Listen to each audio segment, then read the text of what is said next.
Welcome to the Call the Sam podcast. I'm your host. My name is Sam. If you're new here, you are absolutely welcome. Please don't forget to hit that subscribe button and also hit the notification button so you don't miss out on episodes every other Thursday. Today's guest is, let me just get into it. Kuzipa Kapaayi. She is you. Yes. You are her. I am her. It is an absolute pleasure. First of all, let me just say it's an absolute pleasure to have you on. The first time I met you, I'm not sure if you remember, but we know who called you as a professional setting. We had to be, Yes. The second time we meet, you're just an absolute ray of sunshine because I was just like, you're so open and kind. So that took me back because I was like, is this her? Okay, girl. So it's just, I was just like, oh, okay. And, I was drawn to that and just loved your energy and your aura. And, my mom would always say, when you meet people, just greet them and be kind. And now I understand what you meant. Because, you came off that. I was just like, oh, she's so nice though. Right? Because people don't remember what we say. They remember how we make them feel. Exactly. Exactly. First impressions always count. But it's an absolute pleasure. Thank you. Thank you so much, Sam. You are welcome, please. Now, tell me about your upbringing. You were born here and then relocated to America when you were 13. What was that whole transition like for you? Born here. So born in Zambia. Then I moved to America when I was 13. That was tough. That was very tough. Really? Yes, because that was about 15 years ago. Okay. So if you remember back in the day, Zambia was completely different. Yes. That was before TikTok, actually. Yes, before social media. Yeah, before social media. So we weren't as exposed. And I think I was 12 at the time. So moving to America was hectic, stressful. I mean, I remember the first few months I cried like, no, I want to go back. So really? Take me back. Yeah, because I jumped right into high school. American high school is very different from Zambian high school. I lived in Ohio. Okay. So very cold. Like lived through the snow and mostly white people. Nobody like me. So I definitely stood out. Yeah. Really? Yes. Are you serious? Yes. So that's a real thing. I think I was the only Black student in my class. Yes. Wow. And African, right? Wow. So it was hectic. But I pushed through. My mom said, hey, you just try your best. Yeah. So it was all about trying to fit in, getting to know myself. And here I am. But I embraced both cultures. I embraced my Africanness. And then eventually I started feeling more American. So you didn't make any friends? I did. But then what I noticed is I gravitated towards the foreign students. So I had an Asian best friend and Hispanic best friend. But the white Americans, not so much, What about the Black Americans? I mean, there weren't. Did I see any Black Americans? There were a few. But then with the Black Americans, it's tough to blend in with them because they don't understand our culture. But they're the ones who are always saying, our culture, now, home and now. Oh, back then it wasn't. Back then it wasn't that way, especially the young ones. Maybe their parents were more open, but the young ones, I feel like I was more bullied by the Black Americans than I was by the white Americans. 100%. They'd laugh at my accent. So I changed my accent really quickly because mean kids. They were so mean. But when you're young and you know, so you fit and you just want to fit in and you just want to be liked and accepted. Yes, you just want to be liked and accepted, but it was tough. I know that struggle. I know that struggle. So are you still friends with today, the ones you made friends with in high school? Back in the day, that was I lost all of them. Yes. We have social media. You have no excuse, that girl. Right? But I'm rarely on social media for myself. So maybe when I get back on, I'll be able to catch up. Okay, so how did you blend the two different cultures together? The Zambian side, American side. Did you stay true to who you are at the core? And did you find a community that felt like home while you were over there? Honestly, no. I didn't find the community that felt like home because I didn't really talk to my Zambian friends back here because I was just focused on fitting in. And so blending the two cultures was difficult too because it's like, okay, I'm 13 years old. Who am I? I was just kind of developing who I was. And so I felt like I had to choose. Am I Zambian or am I American? It was easier to be American. So I just picked that up and went with it. And, my name is Kuzipa. And they were like, what's your name? Kuzipa. And every time it was so hard to pronounce. So I'm like, okay, call me Kuzi. And at some point I wanted to change my name. Really? Yeah, I told my mom, can I change my name to Cassie? She's like, no. Your name is Kuzipa. Cassie. Yes. I wanted to be Cassie so bad. Because it just felt out of place. And I knew like, this is home. I'm here now. And there's nothing I can do.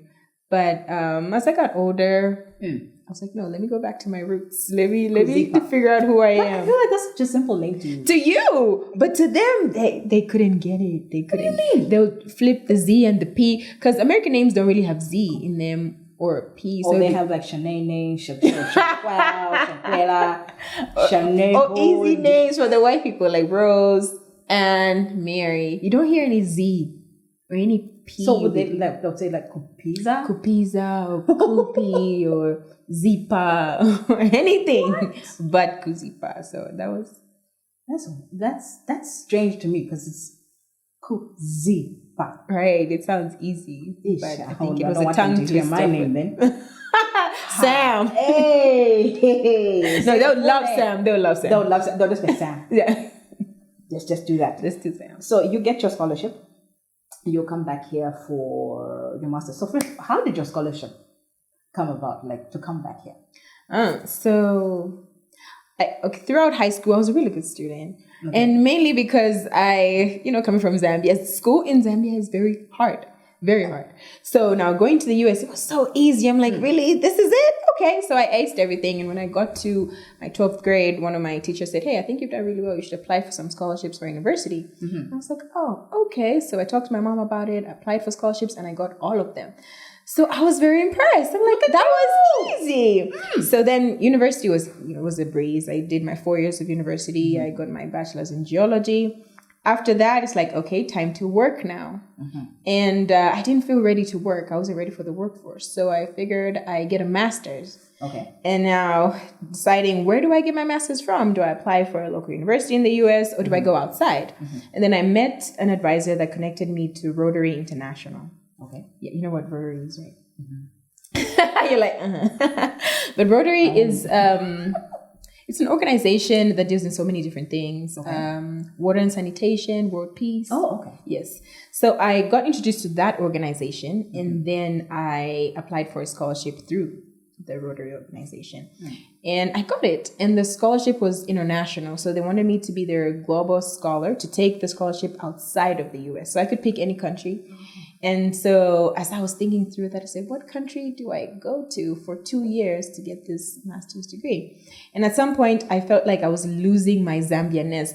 And sometimes I would forget that I was Zambian when I was in America, only until someone asks me, what does your name mean? And I'm like, what does my name mean?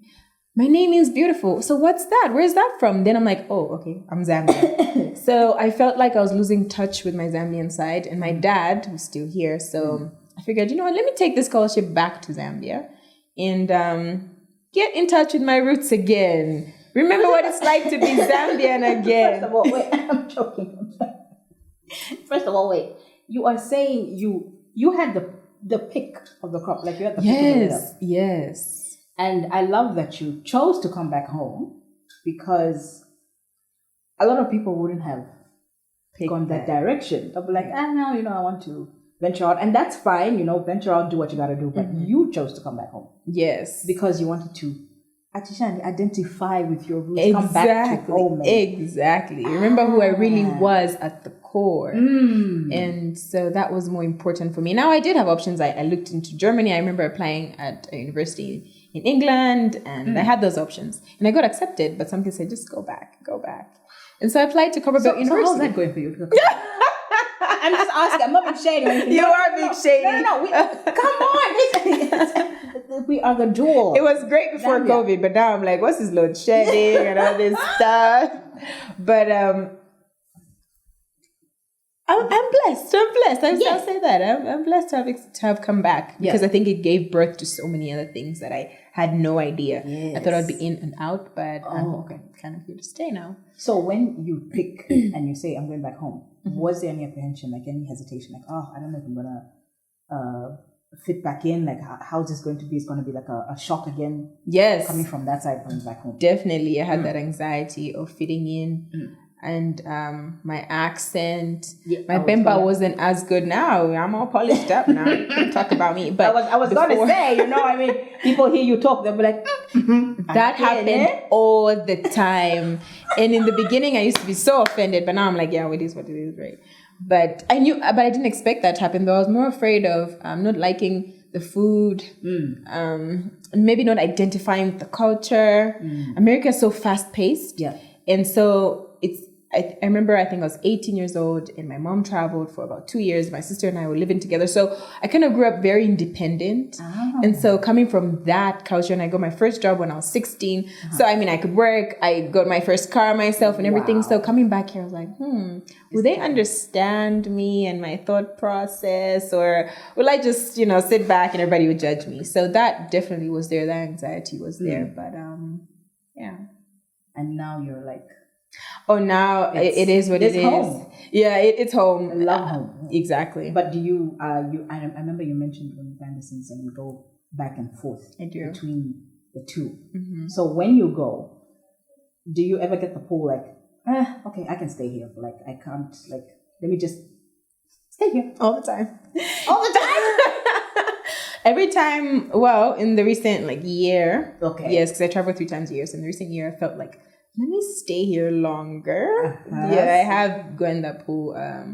As things, the economies everywhere are shaky, but I'm getting a stronger pull to stay there longer than here. Okay. So are you gonna relocate permanently? No, it's impossible now. Okay. But maybe stay there a longer period. I was gonna ask because we still need you here. Let's talk Allure Sensei. Yay. First, the name itself is quite unique. It's different. It's like, Allure Sensei. Is it Sensei or Sensei? Sensei. Sensei. Yes. Here I was thinking it's Allure Sensei. Because of Chefy. He did that. Everyone's like, also Sensei. because, it's a whole, like a Korean thing or Japanese yes, the Sensei. Yes. So why Allure Sensei? Why that name? And what was the initial reason for Allure Sensei? Starting this baby. Oh, starting this. Okay. So Allure Sensei comes from... allure means to attract, right? To allure, to lure in. Yeah, allure. Yes. And sensi is senses in Italian. I love Italian movies, the mafia movies. I love those. Oh, you're that girl. You're the... I am. Fake him and not fake him. Yes. You're that girl. So I was watching one movie and I heard him say sensei. And I was thinking of a name for the business. And it clicked, Allure Sensei. Now, allure means to attract. So trying to attract all your senses. Do you get it? Yes. You love it? I know you'd love it, Sam. An amazing word. Right? Think about it. Like, your senses. My senses are attracted because I'm like, you're like, I want that one, I want that one, I want that one. Exactly. I want everything. Exactly. They are attracted. It worked. What you're going for worked. It's worked. Nice. So you're still studying. You're going back to America. Plans changed. So when did you start this baby? Like, what was were you like sitting down like, I need to start something. Me too. What was your thought process? I've always wanted to be an engineer because my dad is an engineer. So I was very inspired by my dad. And so I never ever thought about business. I mean, growing up in high school, I was into makeup and perfumes and all this kind of stuff. As every other girl is. Right, as a girl, I was a girly girl. But after high school, university, I was like, I'm going to be an engineer. I'll work in a lab. I'll be in the field, and that is it. And so when I came to Zambia for my master's in engineering, I was doing my usual thing. But then I couldn't find affordable makeup, skincare, perfumes. If it was affordable, it was fake. If it was authentic, it was expensive. Yes. So there was a gap. I'm like, okay, so what do I do? So every time I would travel back to the US, I would bring stuff and my friends would take them all. I'm like, oh, take. Then one day I realized, you know what, maybe I could sell some of this stuff. So I traveled back once, bought enough to sell, brought it back, and it all sold out. I was like, maybe this could turn into a business. So that's how it started off, in my car. I'd put some products in my car, I'd go visit friends, and then friends would tell friends who would tell friends, and people would be calling me. And now turned into Allure Sensei. So it wasn't something that I dreamt of, or it just kind of emerged. And so I remember having my first store, and everyone's like, hey, open a store in Ndola, open a store in Lusaka, open a store in... I'm like, okay, let me follow what they're saying. And that's how we got here. So you are in all the major towns? Ndola, Solwezi, Lusaka, and Kitwe. Okay. Why not Mufulira? Are you from Mufulira? What is What do in you think is Mufulira? What's in Mufulira? Excuse me. Mopani? No, you're tread very lightly, darling. There is plenty happening in Mufulira. Okay? Really? People wear perfume in Mufulira? Yeah. How dare you? My dad is from Mufulira, so I know what Mufulira is like. That's hilarious. Mufulira is one day, Sam. I will make you proud one day. You guys just got hungry like no, it's the bananas. You guys just got. Okay then. Right. Moving on. Thank you. Now. Startup struggles. Let's talk about startups because when people start the business, we think, they've got it figured out. They're doing it. Now, take me beyond the glamour because people just show us the glamour, thinking, "Eesh, this person is doing amazing." We see the opening, the cutting of the ribbon, etc. Take me. What's the most challenging step in opening your first store? It is tough. It is tough. Firstly, finances. You have to have a good amount of money to get started. And if you don't have a good amount of money, you really have to be very passionate about what you're doing because there'll be days when you make no sales. So you can't reinvest back into the business. And so the first days is so hard and people will judge you. People will laugh at you. What do you think you're doing? And for me, you can imagine I was coming from being an engineer into selling beauty products. So the big question is like, Kuzi, what are you doing? You're supposed to be in a lab somewhere, working for the mine somewhere, but here you are selling lipstick. This doesn't make sense. So in the beginning, it really is so tough because you just want people to love it as much as you love it, but they don't get it. And I just kept going. I prayed and I prayed and I prayed until I don't consider myself where I want to be. I think I'm still, really? I'm telling you, I'm still in the struggle days. A struggle? I'm looking at it thinking, where is the struggle? Where is the you know what?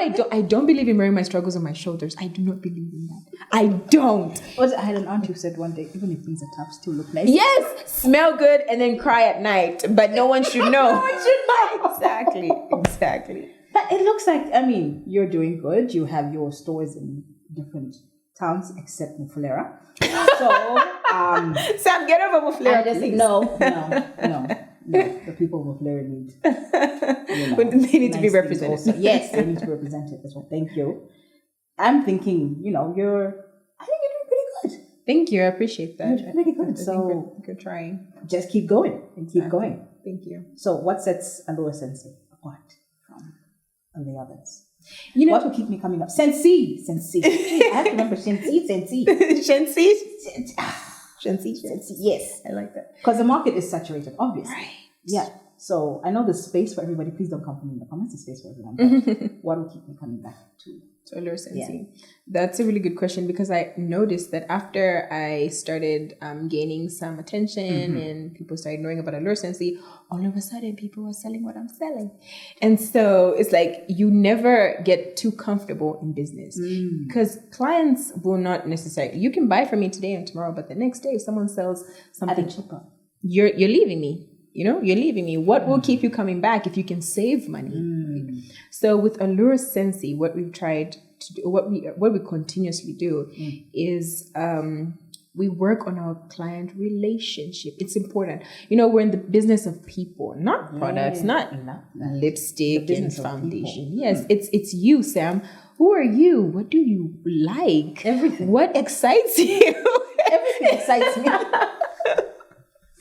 And even beyond just you being my client, what about your family? How is it going at home? So it's about that customer relation that we really try to push that I don't find anywhere. And I think living in the US for a while and then coming here, I never saw that anywhere. I'd walk into a store and people rarely even recognize, like, oh, there's a client walked in. Yeah. Just do their own thing. And then when you're about to pay and they're like, oh, okay, yeah, 200 kwacha, 300 kwacha. That happens over there too. I thought was it? No, here. Oh, here. It's terrible. It's horrible. And the thing is, we don't sell necessities. You can go even a whole year without lip gloss, but you can't go a whole year without bread, right? So if I sold bread, I could have horrible customer service. You keep coming back as long as it's cheap. But for us, we sell products that you want, not need. And so it's very important for us to set ourselves apart by having the best customer relation. And I think that's what sets us apart because we look beyond your pocket. We actually care about you, Sam. I love that. And you care about me, you go open up and most. I was about to say, And we will work on Buffalo. The internet's forever. This time will be hello. Care about me. Move. Yeah. Move is where you need to go. But I love that you're for the people. Exactly. Community is so important. Like, we want to educate you on skincare and the importance of your well-being beyond the makeup. Love that. Love. I love that you're for the people, that you're beyond your what you sell more than, like you say, you don't want to just get in my pocket. You actually care about me. That's amazing. That's amazing. That's good. Put that somewhere. Like, I don't know, print it out somewhere on t-shirts or something. Sure. So about 20% of new businesses fail in the first year of opening. That's according to research. And around 49% fail within the first 5 years. So how do you maintain yours? How are you still open? Even, wait, you said you came before COVID or you were here? I opened after COVID. After COVID. Okay. 2021. So how do you maintain? How are you still standing? How am I still standing? Consistency. Now, you had to go and say consistency. Because I was thinking, she says consistency. I'm like, what am I going to say after that? Yeah. Even beyond consistency, I think it's systems. Most people open businesses with different objectives. Yes. Without realizing that it won't work based on your emotion, or I want to make money, but what about on days when you don't feel like it?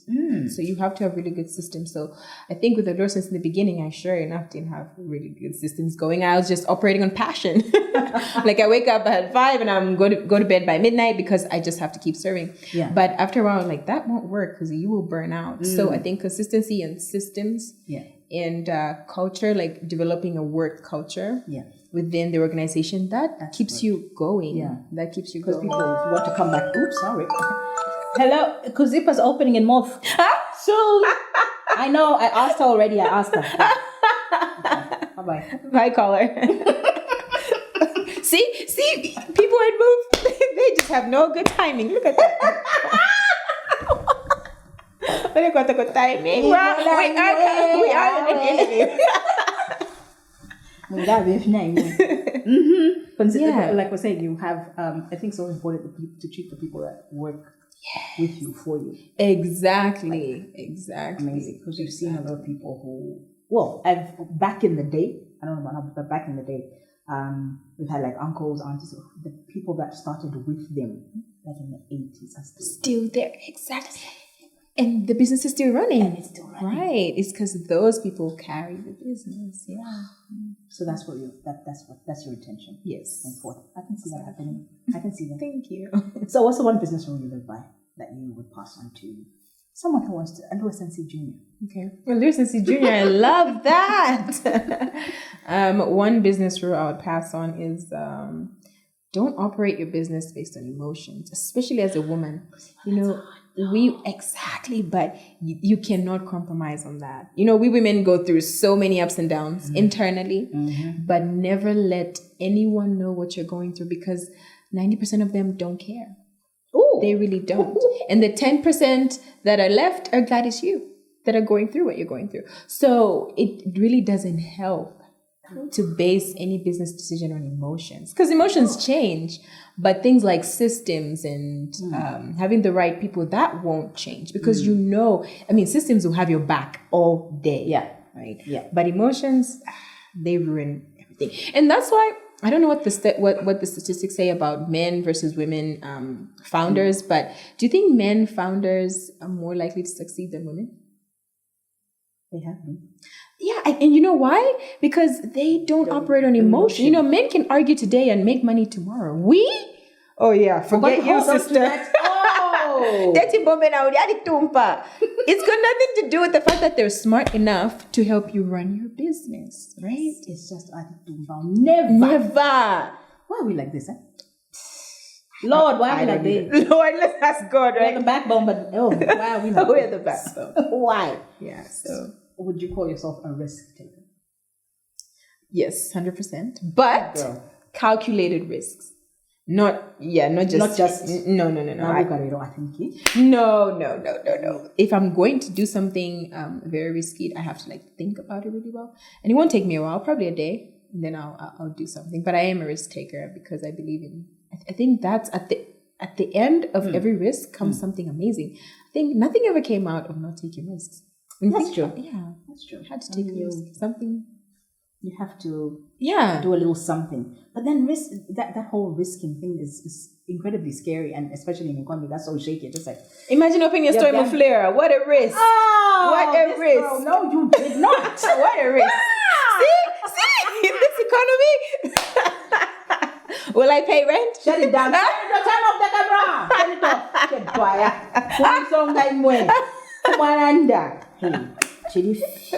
It is scary, but no.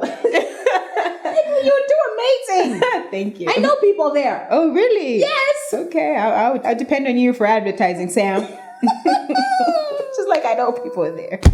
Hey. Oh, my heart.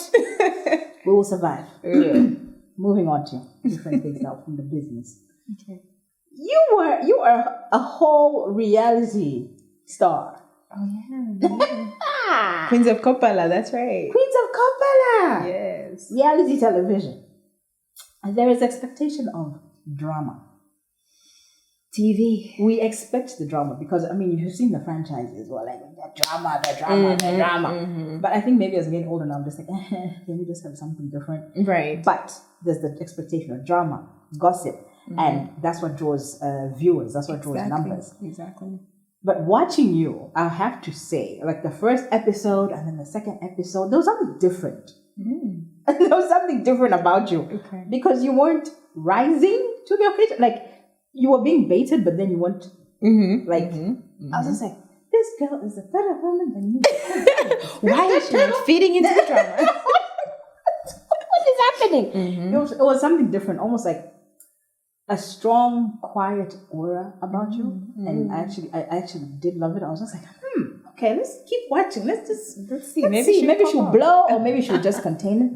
But let's see. So what was that intentional on your part? To just, I'm assuming that's who you are, or were you pretending? I would say pretending. The plot thickens. Right. Pretending, or is that just who you are? No, drama. I mean, TV drama is expected, right? It's what keeps people watching. It's entertainment at the end of the day. I mean, the reality TV shows, yeah, it's entertainment. And so even prior to getting on the show, we were told about that. You just can't be yourself. You have to, spice it up a little bit so you can keep people watching.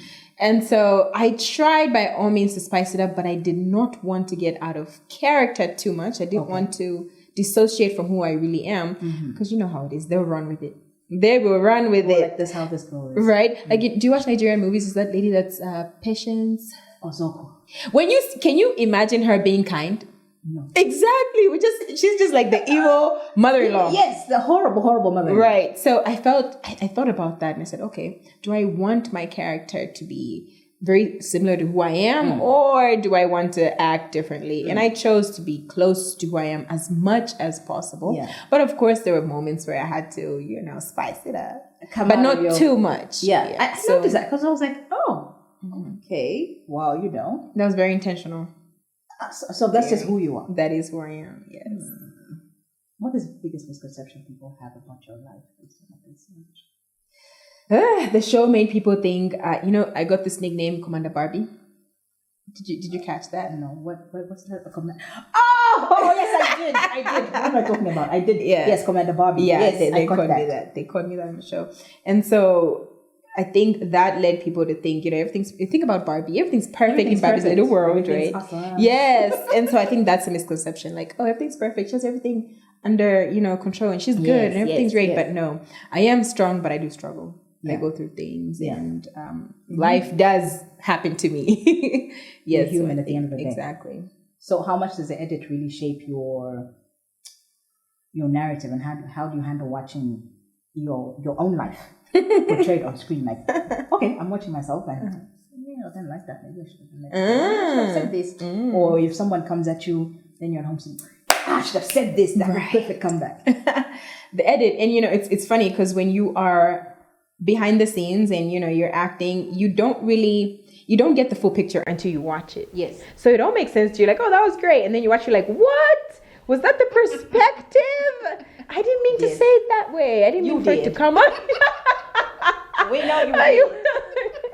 So the edit, it's different. It's so different from who you think you are behind the camera. And there were times when we would get together as a group and we would be so mad at each other, like, you said that about me, like, well, I didn't mean for it to come always wondered about that. Yes, it used to be awkward sometimes, but I'll tell you the truth, I didn't watch myself as much because I didn't want to have that thought, like, oh wow, I wish I said this. So I'm like, hey, it happened, I said what I said, they put it together the way they wanted to, and it's okay, I'm okay with it. So I watched maybe 1 or 2 episodes, but I try to stay away from it. Why?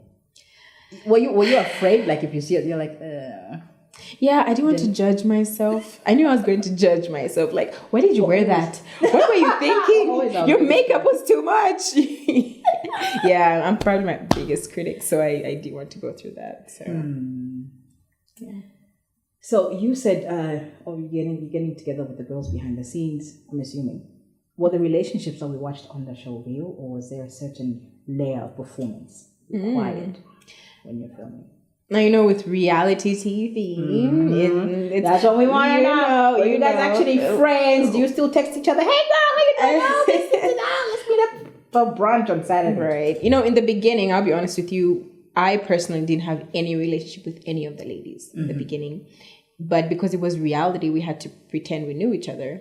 But as we filmed for 2 months straight, back to back. Oh, wow. So there was no time to sit and just get to know each other. It was like, hey, okay, we're on scene and you guys know each other from the past. And we had to kind of create that bond on set. Oh. So, but now it's so different. Now we're friends, and we do have a group chat, and we chat all the time. Nice. And we have formed relationships now. But before, to be honest with you, not me per se. I know others were friends prior, and it was much easier. I think some could catch the chemistry on the show too. Like, hey, I think these were friends prior to being on the show. You can tell.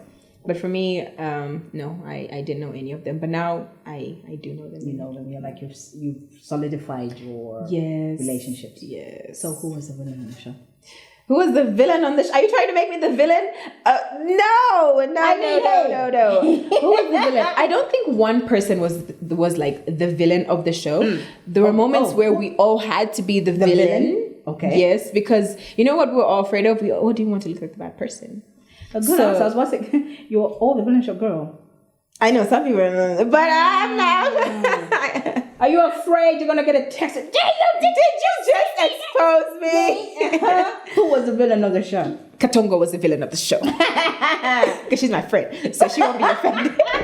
No, she wasn't. I think. Was she really? What, she wasn't. But she was. No, she was. But you could tell. We could tell she was from the beginning. Yeah, she was. We could tell. But she loved that role though. She was like, she brought her A game. What is it that they say? She reveled in it. Yes. That was her thing. That was her thing. She's like, yeah, I show up for the drama. Yeah, she was. So who was the easiest to get along with? Easiest to get along with, apart from yourself. That's tough. You mean while we were filming? After it's everything. While, after. Katongo, it's so funny, but what? Right? She's such a sweet person behind the camera. She really is.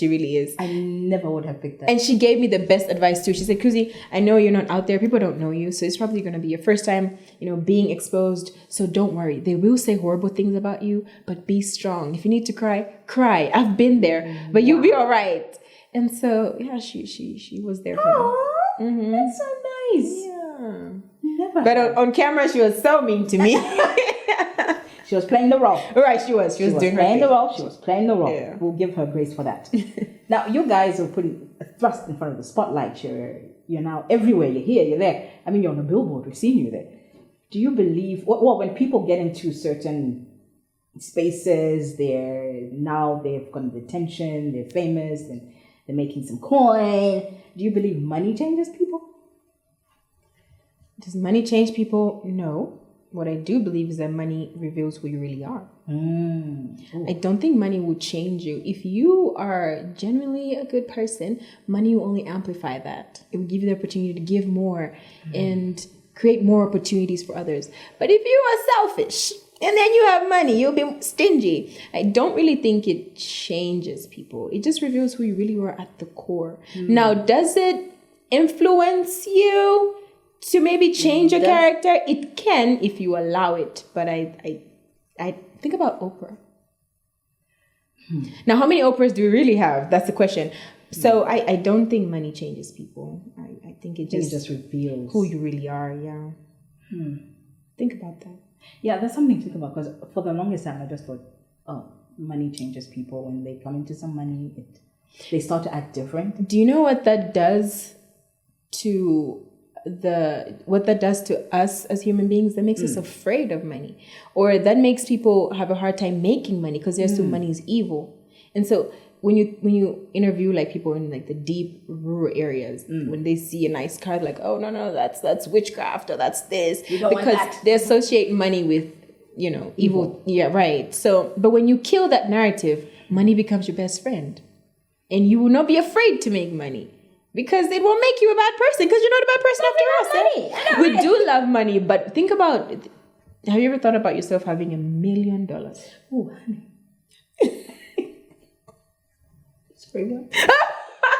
We need to think about that tonight, Sam. And what I've already I've thought of it. Oh, you have? How did that make you feel? Amazing. You did so many amazing things for the people you love, right? Yes. So it didn't change you. It just made you a better Sam. Exactly. You're welcome, family. You're welcome. Now, single or relationship. I know people don't like to talk about these things. The relationship talk. It makes people antsy, makes them uncomfortable. And I don't know why, but it does. Yeah. First of all, are you in a relationship? No. Do you want to be in a relationship? Yes. Why? Because love is amazing. Love is beautiful. And I would love to give all this love inside of me to someone as much as I would love to receive all their love. Yeah. So yes, I would love to be in a relationship, a romantic relationship for sure. I am in a relationship with my business, but I'd love to be in a romantic relationship one day. So if I know you will, but you know we have to ask the question. So if for some reason, say you get into relationships, it don't work out, whatever, it keeps, then are you okay with not being in a relationship? 100%. Because not having children, not having the whole conventional. I am okay with it. Now, of course, in the past I wasn't, but now I feel like I am whole, and I don't really need someone to. There's nothing else. Imagine a glass with water. It's all the way up. There's no room for more water, right? That when I picture myself right now, I am that glass that is full. So if someone will come into my life, they would just come with their own full glass, and we'll just be two beautiful complementary glasses. Not so much that I need someone to fill me up or do anything for me that I haven't already done for myself. So if it doesn't work out, I'll be all right. If I don't have children, I will be all right. So you're of the view that they should come complete, healed. 100%. So I'm with baggage over here. Or in the process of healing. Yeah. Because I think as women, we tend to gravitate towards men that we can save.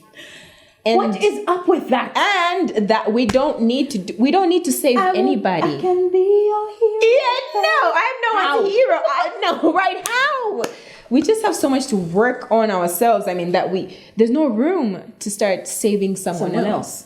So I think it's more beautiful when someone who's full or working on themselves comes towards you, and you just flourish together. Here trying to be Captain Save-A-Hoe. No, I know it makes women feel good because we're nurturers. We're nurtured by you, but that's for your kids, not for another grown man. Oh. But then you'll hear, oh no, just be his peace. Well, yes, you should be his peace because you are peaceful. You are. But then there are those who just expect everything from you. I read somewhere it said, if a man doesn't come with peace, he's taking yours. If he doesn't come with money, he's taking yours. Just if he doesn't come with all those things he's taking yours. And the devil can't get to you, honey. He says, what? A man who is unfulfilled. I mean, no offense to the men. I mean, I think they're beautiful, God-fearing men out there. We love them. But we have to be picky. We have to. And they don't like that. Right? But they don't want you to be picky. Yes. They want you to just accept it. Yes. This is what I come with. This is all my BS, everything. You will fix it. We will figure it out together. No, sir. It's like, no. Figure it out and then come back. I will be here if you're lucky. If you're lucky. The men will hate us for this. we're not bashing you. We're just we're telling it as it is. This is what we expect. Standard, We're not standards. Standards. Exactly. The same way they see a woman down the street and they're like, oh, I want her. What made you want her? Well, guess what? That same standard you have, we have it too. That's it. Yeah. Do you think that people depend on relationships or a man to fulfill them? Do people depend on men to fulfill 100%? Relationships, like, because I was there too. I was that girl one day. Yes. And they project that on single women all the time. You're not married. You don't have kids. What are you waiting for? Yeah, exactly. Right? You're crazy. Darling. But yes, I feel like women do believe that, and it's a horrible narrative because no, the same love that we're looking for in men, we have it running through our veins. And you know what I realized? I realized that sometimes, I've been in a situation where I'm talking to someone and, and you're chatting back and forth and they don't call you. You're like, oh, they didn't call me. Or you see their text and you're excited. That excitement, the way I feel, the way they make me feel is not so much about them. They just bring out something within me. So if I remove the guy and I find that without him, I will be all right. So guess what? We're whole already. It's just that we are attaching that feeling and that wholeness to a man. So the moment no man will ever come and lie to you because you are already whole. So for me, he better come whole. He just has to, because it won't be about the money. It won't be about cars. It won't be about education or degrees. He just has to come. Preach, sister. He just has to be whole. The gems are being dropped here. You better get them. Preach. So you better come whole. Love that. You better come whole, because so many people get into these relationships. They're broken. They're bleeding on the other person, and it's too much. It's too much. Help me. Make me feel loved. No, you should love yourself. Help me. I need you. You don't need anyone but God. Thank you. Say that out loud. You don't need anyone. You don't need anyone but God. And God is within you, because the kingdom of God is within you. So think about that. Amen. So what was the most surprising change to your daily life once the cameras stopped rolling? Once we got done with Queens of Kapayii, what was the most?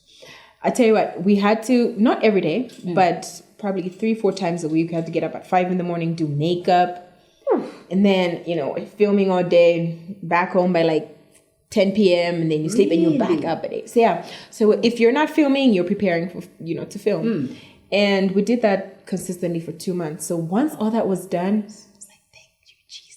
no more heavy makeup. I can make my own schedule. I just felt like I got my freedom back. And my day was much more peaceful because I was much easier. So yeah, that.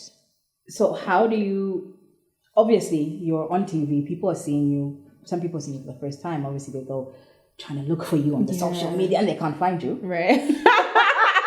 Wow, shady Sam. Find her. Let me just say that was shady. A lick of anything. But I love that. I love that you can't find anything. I also secretly like it. Because it's like, okay, so where we're going to find anything. Right? If I want to gossip, where do I start? You can't. Because you can't find me. Because you can't watch the show. That's where you find me. But how do you handle the haters? Because obviously that did come with some form of negativity. It's fame. Yes. How do you handle that? Like, do you ever read comments? What's the funniest or strangest one you've ever read about yourself? Or a rumor? I've been many about me, okay? In the beginning, I used to go on Facebook and check, not on my page specifically, but Zambezi Magic would post clips. And so people would run on them and comment and all this stuff. In the beginning, I would look at that, and yeah, it was hard. It was hard. And because this is my first time really being out in public that way, it was tough. Did they make fun of your accent? They did. Remember someone said something, I can't remember, but it was funny. I said, you know what? I'm never going back to Facebook again.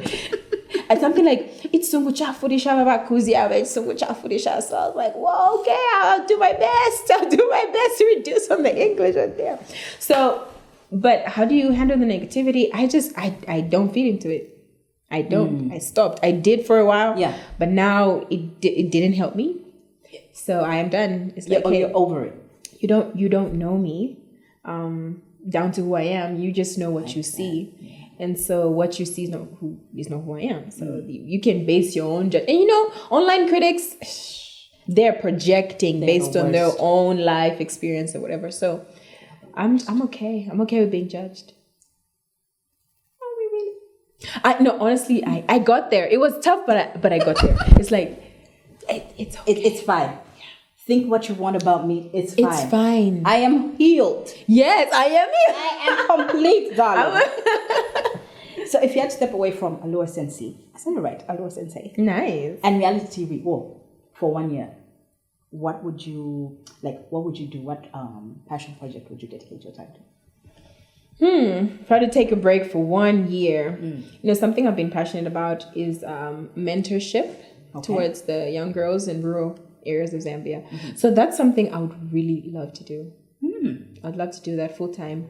Mentor young girls, talk to them about spirituality.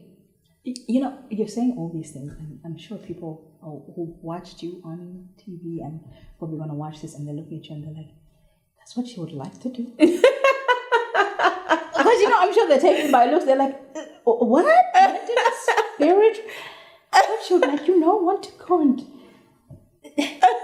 You know what I'm trying to say. Right, no, I hear you. Yeah, because they'll judge, right? They're based, right? It would make sense for me to. Because they'll look at you and they're like, that doesn't match, right? Yes, girl. That's funny. But honestly, that's something I'd love to do. I actually started a program called Beyond Her Limits, where we're going to rural schools. We need to talk more about that. Okay, that sounds interesting. Something I'd definitely love to hear more about and probably jump on. Nice. I love that. Amazing. That's amazing. So in a culture that's obsessed with aging, constant posting what they're eating, what they're doing, what holiday they're on, what yacht they're on, what number guys. We spoke about you not being active on social media. Is that deliberate, or you're just like you're not interested? When it comes to social media, I've struggled. When I was younger, I was on social media a lot. Really? Yeah, I was. And then I think after I got into university, started doing my bachelor's degree, I got really closer to God. My spirituality deepened, and so I realized that all these things that I thought were so aesthetically pleasing really didn't fill me. They didn't feed me, but God did. And so I quit social media until Allure Sensei emerged, and then now I was back on social media through Allure Sensei. So I'm not really into aesthetics of food and selfies. I do take selfies. Yes. But I think there's more to social media than that. Now I know that's where the numbers are.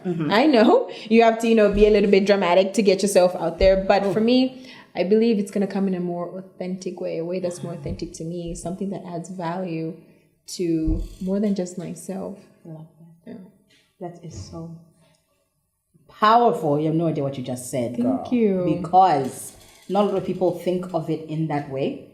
A lot of people they live for the now, constant right. thing. Now. Likes, followers, the followers, the views. Do whatever it takes. Yes. So you choose to be authentic to yourself. Right. And that's something I try to do, but it's so hard. But I'm trying. I think you are authentic. I'm trying. I'm just trying. We just have to try. But that's I just feel like people won't understand where I'm coming from because right. they say it. Right. And when I first came back from the US to Zambia, I would get people that would be like, I don't like Kuzi because she's not real. She's not authentic. I never fake.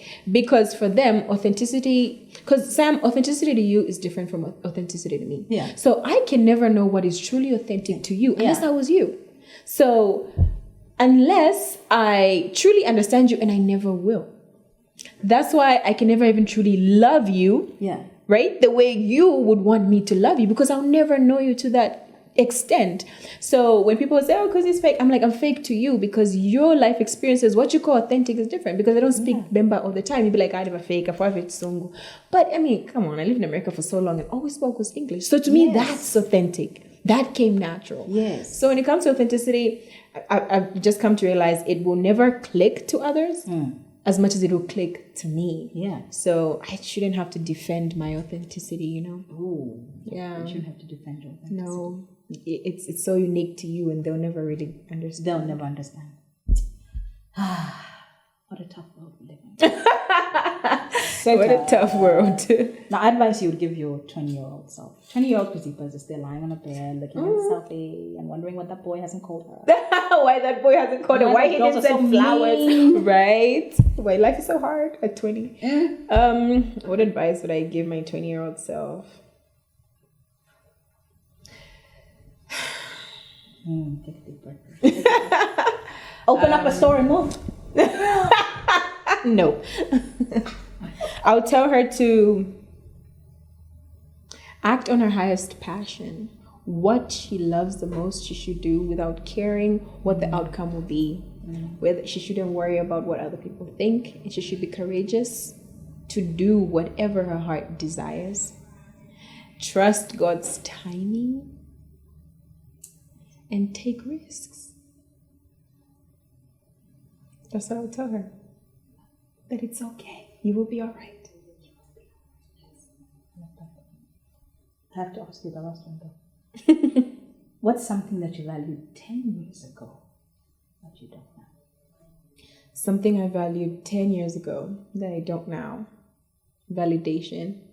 I cared so much what people think. I wanted people to like me. I wanted people to accept me. I wanted people to be okay with who I was. So I shrunk. I pretended.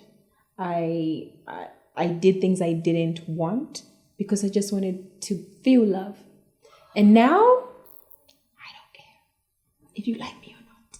Because I love me and God loves me. So that's what truly matters. And that doesn't come from a place of arrogance or that I'm better than you. It's not about that. And she's not better, by the way. Because people will be got your beat out. Exactly. But it's not about that. It's just that I will never please you, no matter what I do.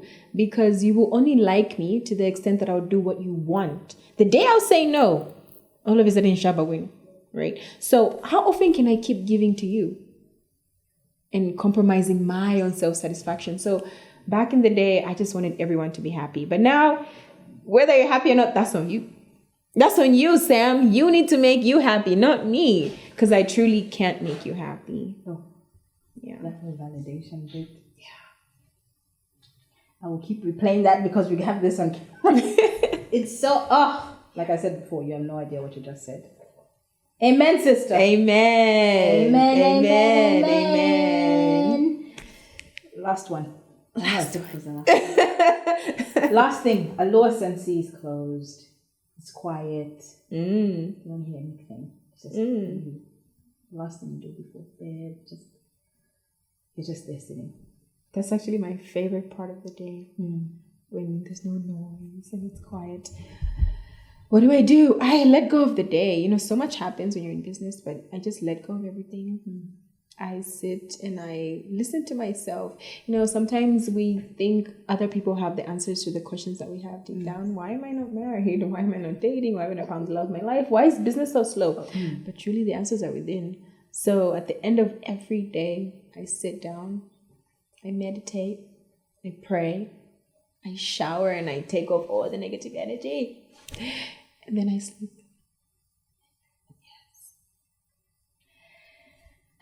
Kuzipa Kapaayi, it's been amazing. Thanks, truly, Sam. truly Thank amazing. you so much. It's been insightful, amazing. I even have the words. English has lifted you. I can't leave you, Sam. And my mom says, just speak in the Twatota Mkwaiba. Yeah, I'm quiet. Yeah, hey. So, thanks, Sam. It's been Call a Sam podcast, guys. It's been amazing. Kuzipa. Thank you so much, Sam. Dad. How did we do? How was it?